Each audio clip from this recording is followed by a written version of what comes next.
We're holding on the Zel Klal B'chol Sitri Kedusha, where we left off last week. Now, the truth of the matter is, because last week's whole class was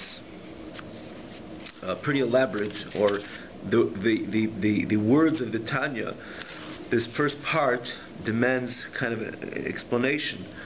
So to repeat it will naturally take time. So I just advise everybody to maybe go back to the original or to last week's class to have a thorough understanding of the beginning of this Pedic, which you could again find it on the website at KosherTube or TanyaOnline.com, which you have it there with the text as well.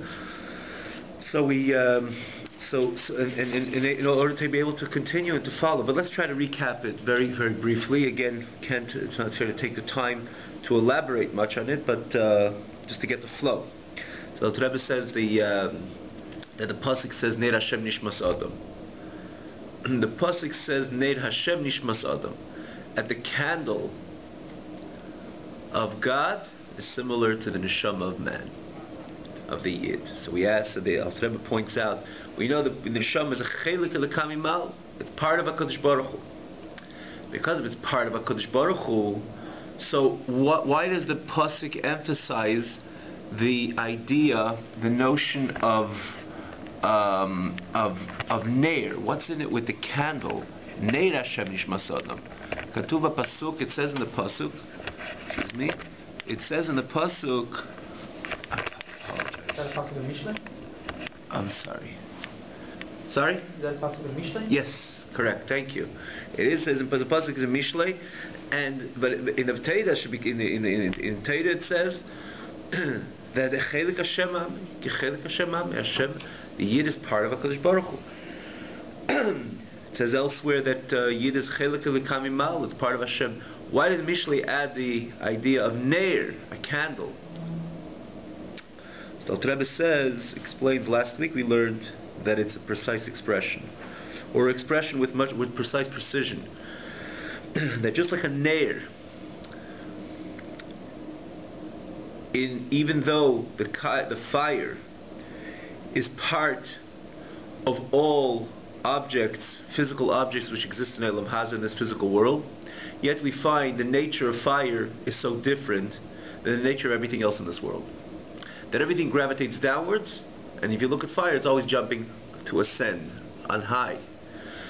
So we brought out this, the Rambam, we pointed out the Rambam, and the Rambam says ultimately the reason why everything gravitates downwards, it's not a matter of downwards or upwards, it's a matter of everything wants to go back to its original source. And the source of there's the famous four elements, as the Rambam elaborates the beginning of the Mishnah Torah, and that everything ultimately is comprised from the four elements. But this Yesod of Mayim, Yesod, and it was the basic of the foundation, or the core of the four elements is the water, the earth, the air, and then the Yesod Ha'esh, which is the core of fire.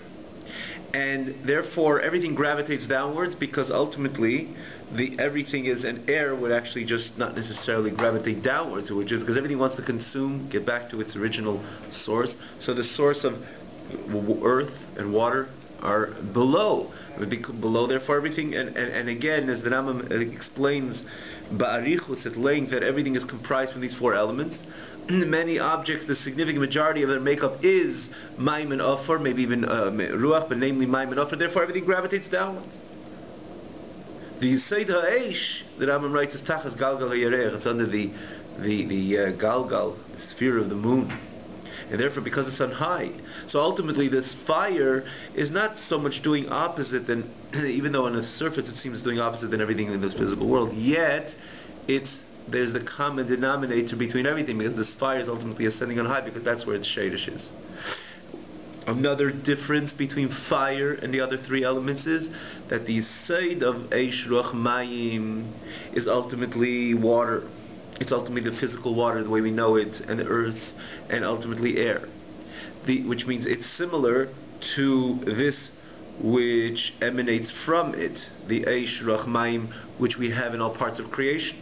But the Yisod HaEish, the source, the core, the source of the fire, is very different in its makeup as the fire the way we know it down here.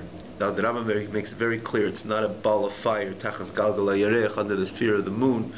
It's a certain substance which is the source of fire, but it's not fire. And therefore, and ultimately, so this is the point of the pasuk. So the first part, because it's on high, therefore the flame ascends on high and wants to really yank away from the wick. It's always jumping, it wants to leave, and the whole reason why it's held down is because the wick is holding it down, or any other twig or piece of wood or whatever it's holding onto. Other than that, it wants to ascend back to its source. But the interesting thing is that it wants to go to a place that if it went back to that place, it would lose its self-identity as a flame of fire. Because we just said that the source of Eish is not fire. So if you ask this flame and you say, what are you jumping? Where are you actually going? If I tell Lech, where are you going? I want to be part of my shadish, I want to be part of my source. But in your source, you're going to be consumed into your source. You won't be anything, not only not a separate entity as fire that kind of you would include in this big massive ball of fire. No, you won't even have that. You're going to become complete nothing. You're going to turn into something with complete nothingness. Because it's not even fire.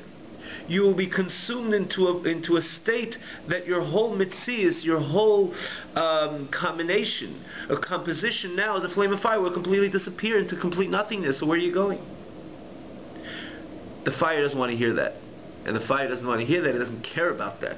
Because in the end of the day, it'd rather be consumed into a place that it loses its complete identity than be here as a flame, a beautiful flame of fire.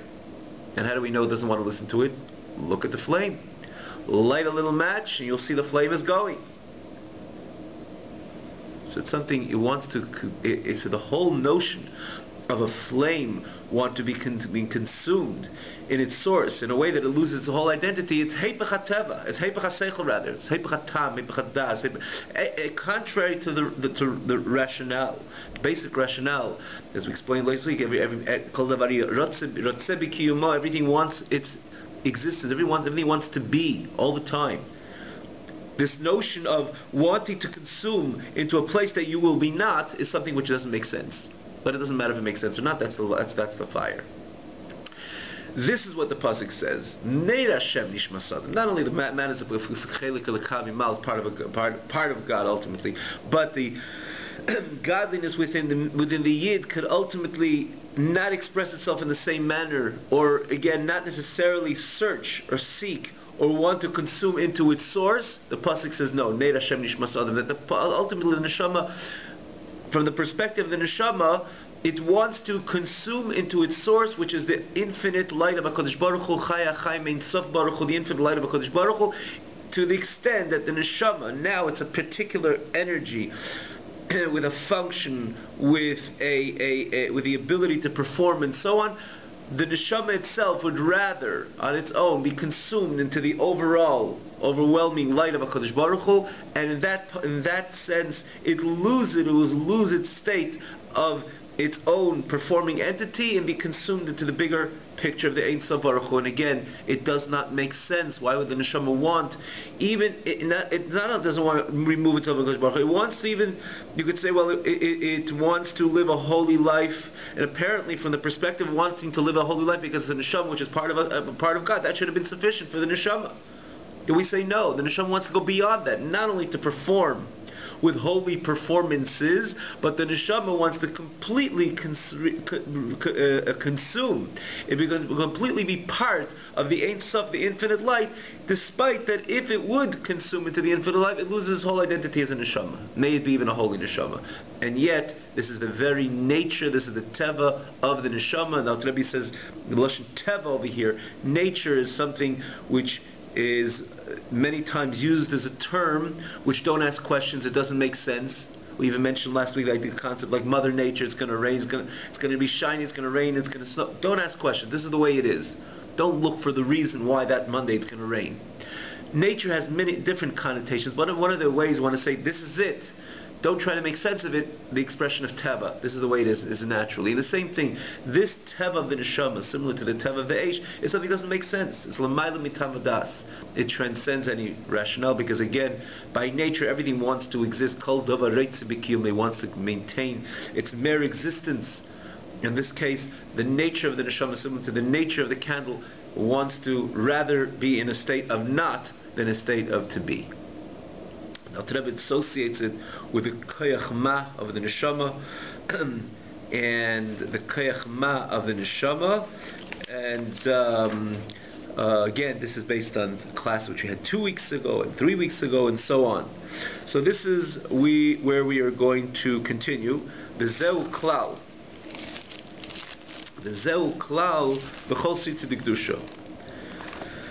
In brief, the Chochmah, if we learned in the previous class before that, Chochmah, that's where the connection of the Yid with the Eibush, it's not in a way of Bina, structured understanding, but Chochmah is an expression of Ma, Koach Ma. Ma means to say what? It's like Moshe Rabbeinu, it's V'nachnu Ma, complete bittul, complete self-nullification. That is tantamount to which we're learning now. It's about being not, the not about the yes, about the no, and that's where it connects with HaKadosh Baruch Hu. But that's, again, we elaborated. It's worthwhile to just to get a clearer understanding of the previous classes. Again, one could find it online. So we go on. This is a rule in everything which is associated with Kedusha, with holiness. It's only something which derives from Chochmah, which is called Kodesh HaElyon, the supreme holiness. Not because Chochmah is an idea of Ma, which means it's the idea of connecting to something in a way that transcends the rationale, transcends the das, transcends the bina. Just like we learned in the, we repeated this a number of times, but it's worthwhile to repeat over here. Kedusha is associated with bittul. Just like in the bigger picture, Hashem says, the Gemara says that someone who's hadi, he might be a religious person, but if he's a bal gaiva, he's about geus, self-recognition, hadiness, or ego, but not even so, you don't have to go to ego or narcissism. Just the feel that self-recognition, I am, that doesn't really work. Hashem says, that I can't be in the same domain as him. That's what the Eibishter says. Famous Gemara in Sotah, the Gemara elaborates on the whole Amud Gemara. Hardiness, narcissism doesn't go together with HaKadosh Baruch Hu. But even in the most refined, subtle manners, if it's about me, it's not about God. That's what Moshe Rabbeinu was always connected to HaKadosh Baruch Hu, because Moshe Rabbeinu, despite Moshe Kibbutz Torah Sinai, he was the greatest Jew of all times. When he wanted to define himself, besides the fact that Torah defines Moshe Rabbeinu, Anav Mikol Ha'adam, he was the most humble of all men, because that's the way when you connect to HaKadosh Baruch Hu, because it's about him, it's about him, it's not about God. And Moshe Rabbeinu, again, the description of Moshe Rabbeinu, he says, V'nachnu ma, what are we? We're nothing. That's why he was something. That's why because he was always connected to HaKadosh Baruch Hu. So again, just like the Gemara says this word, again, the Gemara says, Hashem says, I cannot be in the same domain as a Bal Gaiva. But even again, we went on, we said, subtly, whenever there's a need, a self-recognition, it's already not God. Like the Baal Shem Tov says, it's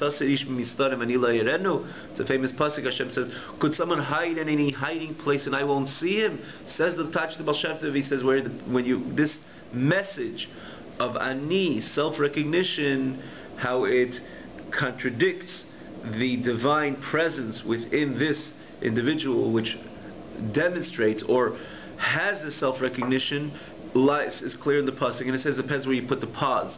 If it's about ani, it's about me. Hashem says lo yarenu, you can't see. But it's not about me. You put the pause after the loy. Hashem says erenu, I will see him. I'm with you, because that's what kedusha is all about. Anything associated with Kedusha is something which comes from Chochmah, Koach, Ma, Bittul, which is called again the Supreme Holiness, which is Batel, B'mitzias Ba'erin Sabaruch, which is completely annulled in the face of the infinite light of HaKadosh Baruch Hu, blessed be, HaMelubash by which is invested in him. Ve'ein davar b'fnei atzmei kinal, and is not something as its own mitzius, as its own entity. But like we said before, like we learned before, therefore Chochmah is called Keach Ma, which is Heipach Mamash, is the opposite, and the antithesis of Mibchinas HaKlipa v'Sitra Achra, of the forces of Tuma, Shemimenu Nefashos U'Mensev Eilam D'Avnu L'Gamayu, which from the forces of Tuma come the souls of the nations of the world which do for them, this types of nation, the nations of the world which do for themselves, va'amrin, and they say, have aliteni, give me, I need, I want, pour into me, which we know, where does this come from? Anybody remembers the haliteni? I want. Esav, that's right. He came home from the field and he told Yaakov, just pour into me, I want, I need, I'm thirsty, I'm hungry, pour haliteni. Because it's about a yesh v'davar b'fnei atzmei. Because it's a self, it's an entity on its own. Heipech b'chinas ha'chochma, just the opposite of that kochma, that expression and demonstration and manifestation of bittul, of self-nullification. Therefore, the Rishayim, the Rasha is called Mesim. Actually, we had it in these week's parsha. Beginning of last week's parsha. Remember, it says about Terach. Rashi brings out that the Rishayim, it's based on the Gemara, the Rishayim mechayim kriyim Mesim. Right? Le'a Mesim yahaluka. The dead will not praise HaKadosh Baruch Hu. So the Gemara picks up on this, and another psukim also, that obviously the dead cannot praise God because he's not alive. But he says no, Le'a Mesim is the Rishayim which are called Mesim. They don't have the ability, they have the focus, whatever the Alter Rebbe explains also, or many Svarim explain, the Gemara itself demonstrates this point, that they don't have that ability, even when they're alive, to praise HaKadosh Baruch Hu, because even when they're alive, they're not alive. Why so? Because the Rasha is not necessarily someone who overtly rebels in Torah mitzvahs, in a God, via violating Torah mitzvahs. As we're learning over here, the Rasha is about the I. That's who the Rasha is. And it says ha-chochma techaya. Life comes from chochma, which is koachma, which is bittul. That's life because you're connected to the chaye ha-chayim, the source of life, which is ultimately God. So chochma, koachma, that's the chaya, that gives life. And therefore, if you don't have that bittul, it's ultimately heipach chayim, it's opposite of life. So it's kind of like death. That's why Rishayim mechayim kriyim meisi. Because it's not a matter again the Rasha that he's transgressing openly the Ratzon Hashem. It's the idea of self-recognition. That's Heipach HaChochma. So there's no life. Chochma Techaya. Obviously, there's the end of the pasuk Chochma Techaya. But the Rebbe teaches of Chochma Techaya. Death is associated when there is no Chochma, when there is no Kochma, when there's no bittul. And so too how it plays out in the life of the Rosh of Pesha Yisrael, the Rishayim, or Pesha Yisrael, the sinners among Yidden, Keit Mishabol and Yisrael, the Kaddish Hashem, before they come to a test to sanctify HaKadosh Baruch Hu. As we mentioned in the previous chapter that we found, do you have the place there? No. What? Not exactly. Not exactly, here. After, So, what page is it? here, it's the page begins V'lachein. Anybody else have it here? Therefore, they are described. Yeah. You have it now? And go further. V'chein HaRishayim. The next part. V'chein HaRishayim. Yeah, that's right. So it says before they come to a state of Kiddush Hashem. Now, if you remember, in the previous chapter, we learned that in history we found that Yidden gave up their life to HaKadosh Baruch Hu, not necessarily the scholarly, not necessarily the knowledgeable, Yidden, which didn't have any particular structured knowledge about God, in the millions in our bitter history, give up their life. It says, Nashim, men, women, children, people who don't not been invested in the scholarship of Torah. And they give up their life, and the question is, what do they know about God? So we answered that the connection of Yid to God is not how much he knows, it's the Koachma connection. It's the connection of what you don't. In other words, it doesn't begin of what I know. it begins about God, which transcends knowledge, and that's where I connect with HaKadosh Baruch Hu. Chokhmah, the Chachma, is, again, you can't say it in a few words over here, but we elaborated in depth in those classes, the one before the last week's and the one before, that the connection with HaKadosh Baruch Hu begins on something which transcends knowledge, because that is God. God is Ma'ala Mitam Vadas, higher, transcends any rationale and knowledge, and that's where the Yid connects with HaKadosh Baruch Hu, which is, again, in another word, would be the emunah, the faith. So it was irrelevant of the level of scholarship of that particular Yid in order to give up his life to HaKadosh Baruch Hu, because he's a Yid and he has the Kech Ma, and Ma is again because l'mayla mitavadas. He didn't need any tavadas, any scholarship in knowledge of God in order to give up his life, because that's who he is. He has a munah. He has the Kech Ma. The problem is, why is it that that same Yid which was ready to burn on the stake in front of hundreds of people, as again took place in our bitter history, the last 30 to 100 years, hundreds of thousands and more Yidden gave up, the millions of Yidden gave up their life al Kiddush Hashem. And the question is, and again, despite their level of knowledge, despite the level of scholarship like we just mentioned, it's because, again, they had the Kechma. But that same Yid not necessarily was a frum Yid. He was not necessarily not scrupulous with Torah mitzvahs. He was Bechlal, called a Peish Yisrael, a sinner among Yidden. He not necessarily put on tefillin, not necessarily had a mezuzah on his door, all the other mitzvahs which is incumbent upon the Yid to do. And the question is, he's so devoted to HaKadosh Baruch Hu. He's ready to give his life for HaKadosh Baruch Hu. How come the day before and the day after he didn't? It wasn't. Where did you see? Why didn't you see that commitment or that energy, the potency of the neshama of that kechma? The answer is that it's put to sleep. Unfortunately, put to sleep with.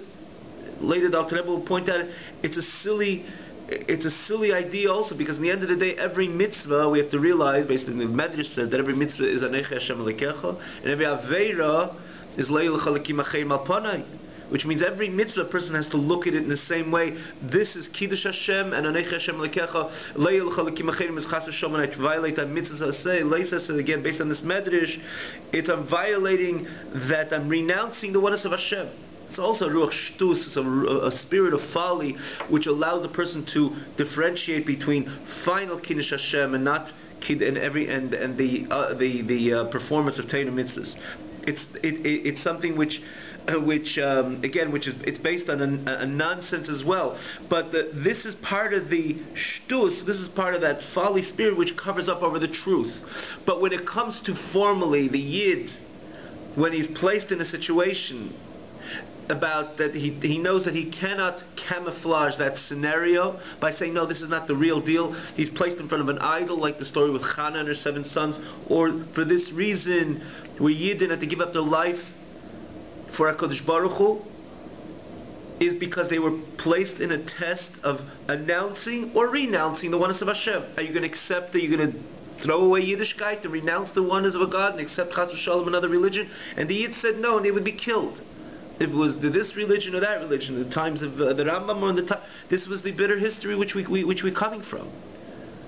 Because then, why was he adamant, or why wasn't he able to camouflage then or cover up the emes then? Because there's no way, when it's in front of your face, here the question, are you going to announce or renounce the oneness of Hashem?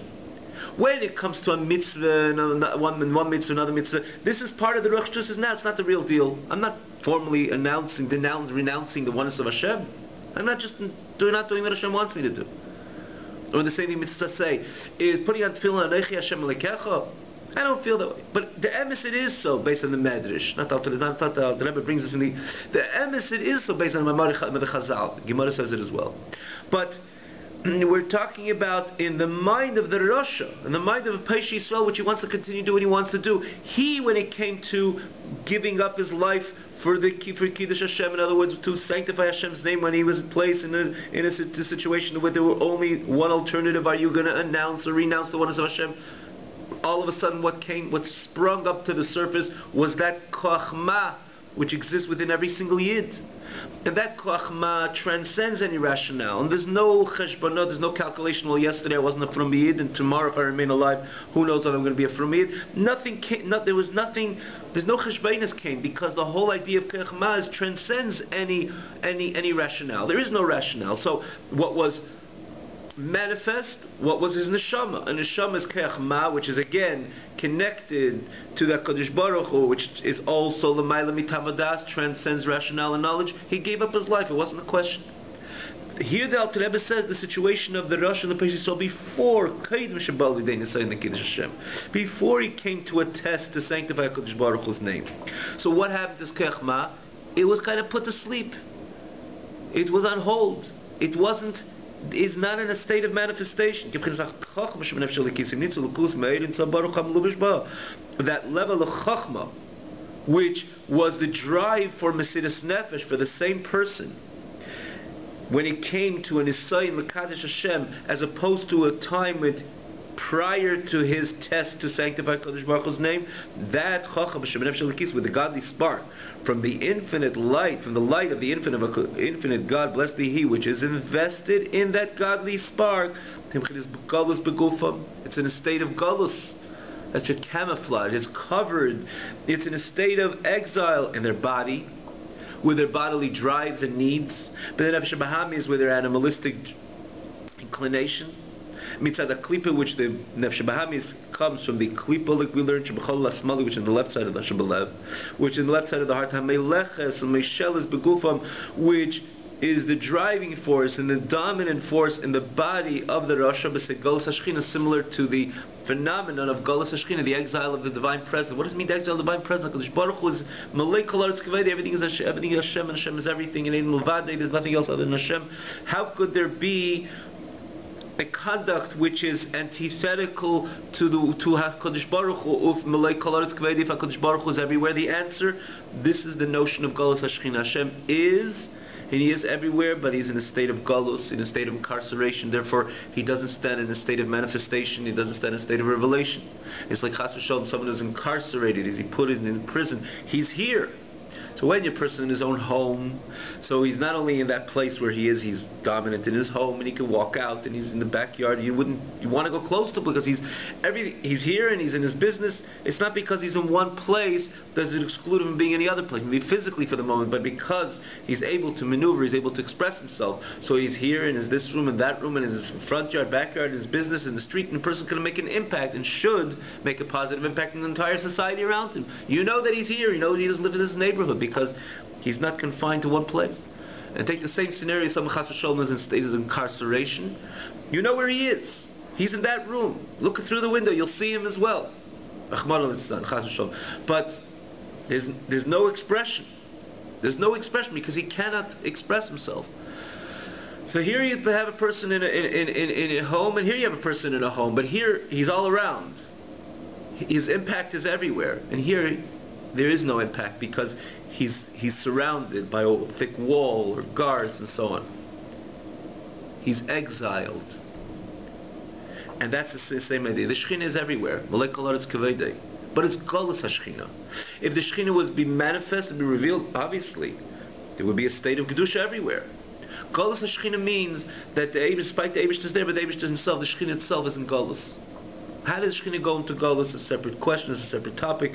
This is when the Yid does Aveda, it brings the Shekhinah because the Yid takes his own Neshama and puts it in a state of Golus. The Shekhinah, which is part of ultimately the Yid, which is extension of the Shekhinah, pulls the Shekhinah into a state of Golus because of our sins. But again, it's a separate topic. But the notion of Golus Shekhinah means that Eibishter is, but is not in a state of expression.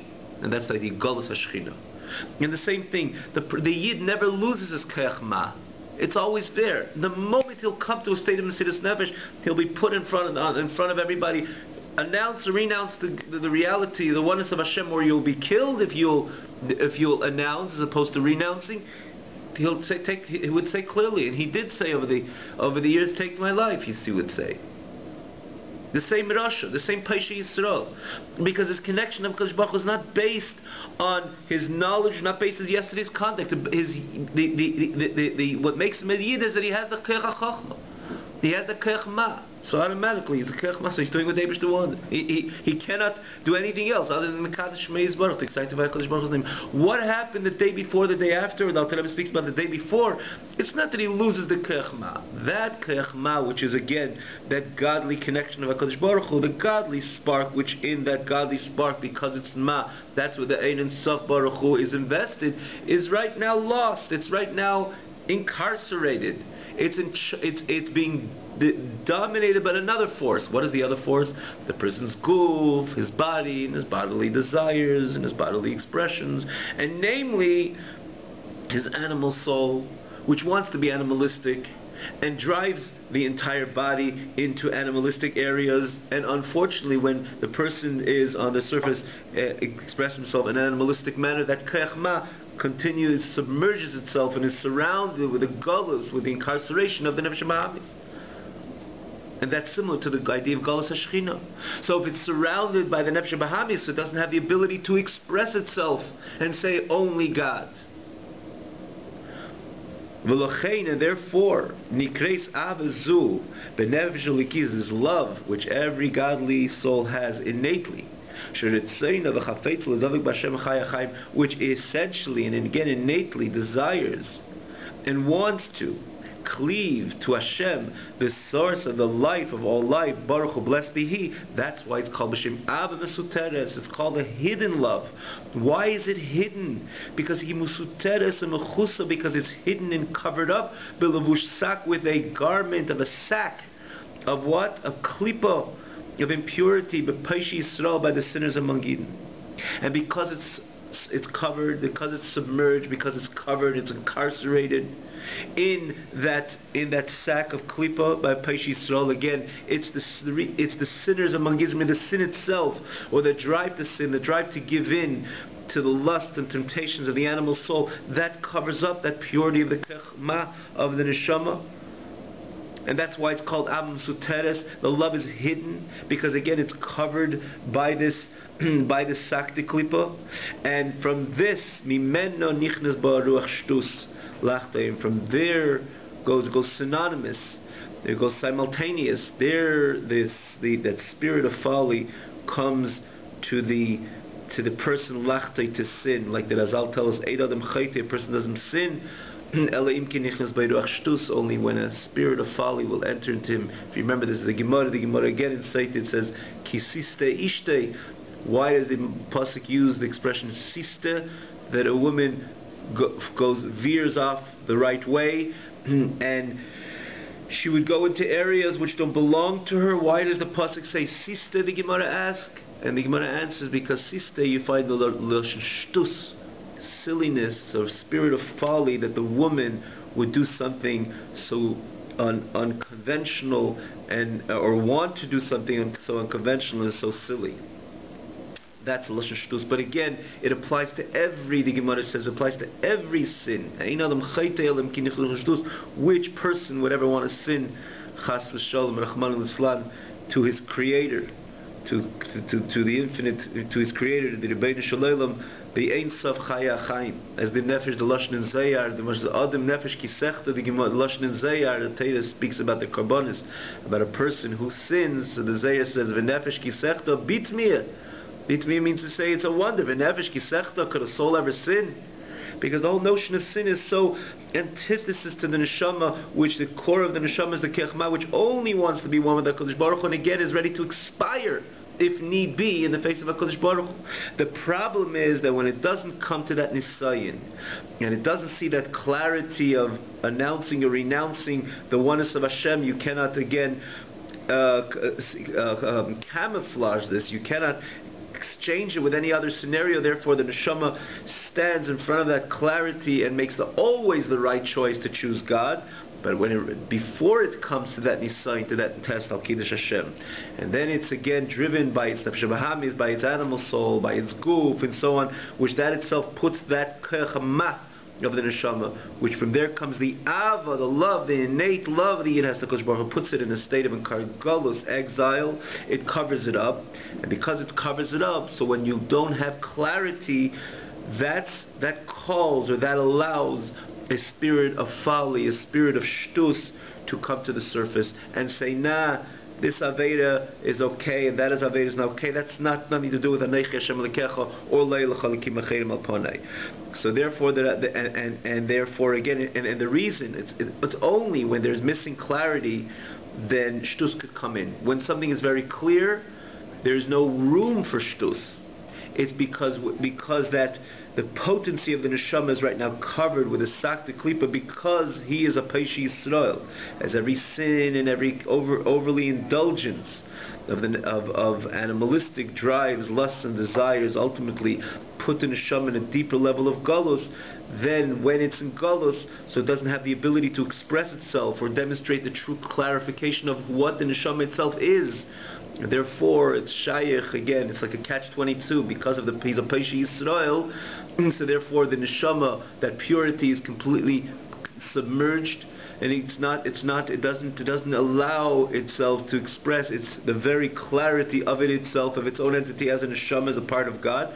That itself invites the Yiruach Shtus to Rahman al-San continue sinning.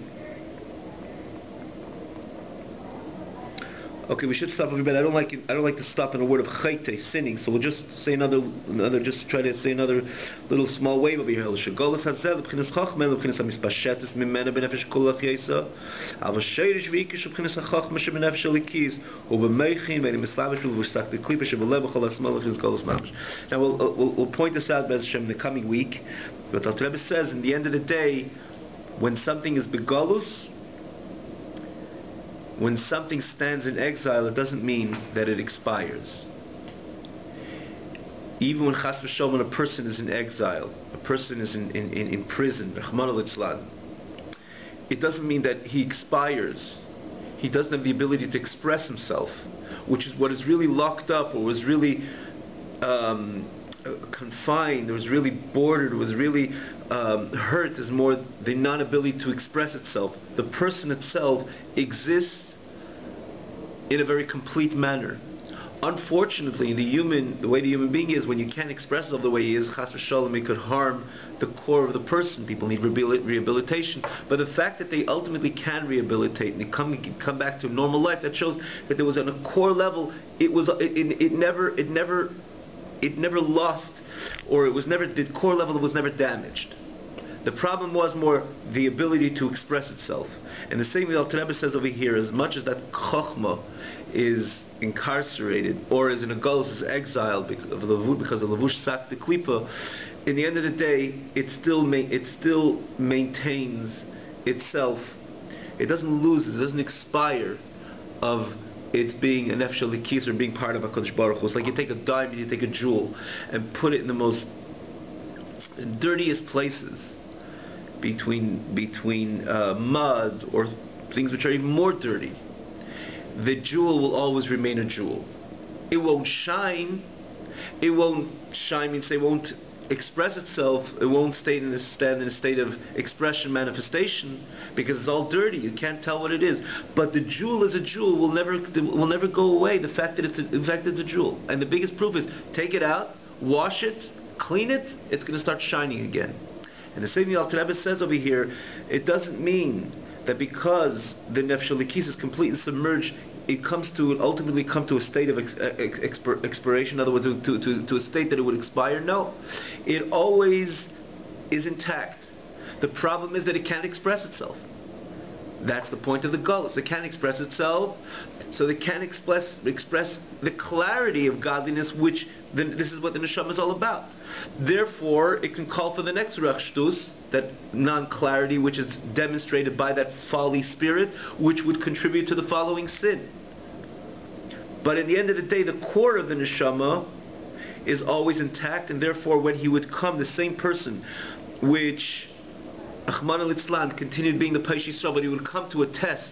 The following day they would call him out, or they bring him out, and they would say, now you're put to test. Are you going to denounce or announce or renounce the oneness of Hashem? The same person will come, and it's like cleaning that diamond. The diamond comes to the surface and would start shining. And the same thing, when that same Peish Yisrael will come and be put to test, he himself will give up his life for HaKadosh Baruch Hu, because the core of the neshama is always intact. Have a great night.